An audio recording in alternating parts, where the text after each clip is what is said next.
दोस्तों, आपने देखा होगा पिछले कुछ सालों में instant personal loan, buy now pay later या जीरो इंटरेस्ट लोन के नाम पर कितनी सारी एप्स और फिनटेक कंपनियां आ गई हैं। बस 2 क्लिक, आधार, ओटीपी और पैसे आपके अकाउंट में। आसान लगता है ना?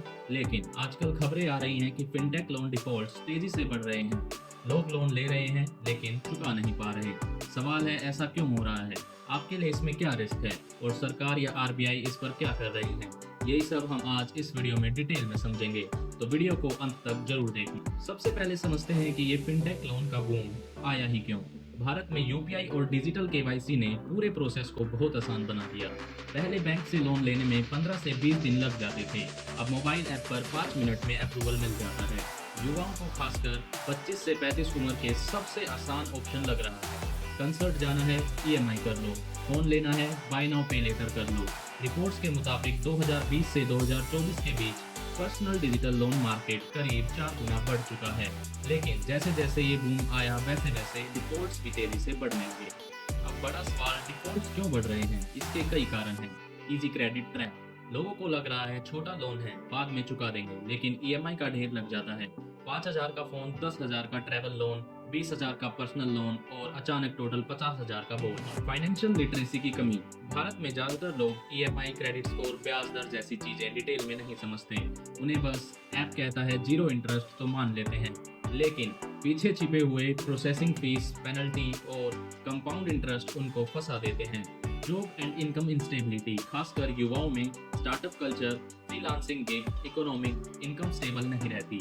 ईएमआई तय तारीख पर कटनी है, लेकिन सैलरी समय पर नहीं आती। इससे डिफॉल्ट हो जाता है। Aggressive marketing. फिनटेक कंपनियां लोगों को पुश नोटिफिकेशन, एसएमएस, ऐड से लगातार उकसाती हैं। लोन रेडी है, बस क्लिक करो।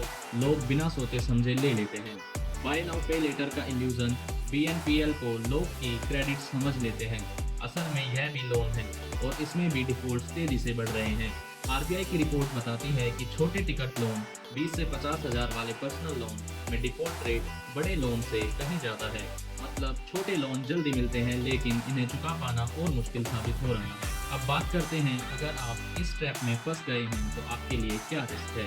आपका सिविल स्कोर खराब हो जाएगा। आगे जाकर जब सच में बड़ा लोन चाहिएगा, जैसे होम लोन या बिजनेस लोन, तो बैंक मना कर देगा। फिनटेक कंपनियां रिकवरी एजेंट भेज सकती हैं। कई बार व्हाट्सएप पर हैरासमेंट या सोशल मीडिया ब्लैकमेलिंग तक हो जाती है।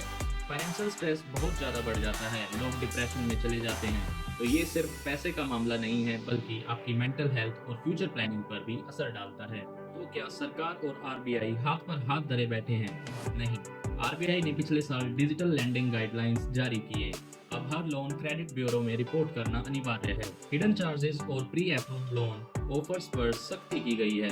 लोन ऐप को एनबीएफसी या बैंक से टाई अप होना जरूरी है, लेकिन ग्राउंड लेवल पर अभी भी कई शैडी ऐप्स और अनग्रेजुएटेड प्लेयर काम कर रहे हैं, इसलिए सतर्क रहना सबसे जरूरी है। तो अब सवाल, आप खुद को कैसे बचा सकते हैं? नीड वर्सेस वांट समझे। लोन तभी ले जब सच में जरूरत हो। ईएमआई टू इनकम रेशियो 30% से ज्यादा ना रखें। लोन लेने से पहले processing fees, late payment charges और इंटरेस्ट कैलकुलेशन जरूर पढ़ें। सिर्फ आरबीआई अप्रूव और ट्रस्टेड ऐप का इस्तेमाल करें। बाय नाउ पे लेटर को भी लोन समझे, फ्री क्रेडिट मत मानिए। इमरजेंसी फंड रखें, कम से कम 3 से 6 महीने का खर्च अलग बचाकर। याद रखिए, इंस्टेंट लोन इंस्टेंट रिलीफ दे सकता है, लेकिन लॉन्ग टर्म स्ट्रेस भी बन सकता है। तो दोस्तों, अब आप समझ गए होंगे कि फिनटेक लोन डिफॉल्ट्स क्यों बढ़ रहे हैं और इसमें आपका क्या रोल है। आसान लोन लेना मजेदार है, लेकिन चुकाना और भी मुश्किल हो सकता है। अगर आपको ये वीडियो जानकारीपूर्ण लगी तो लाइक और शेयर जरूर करें।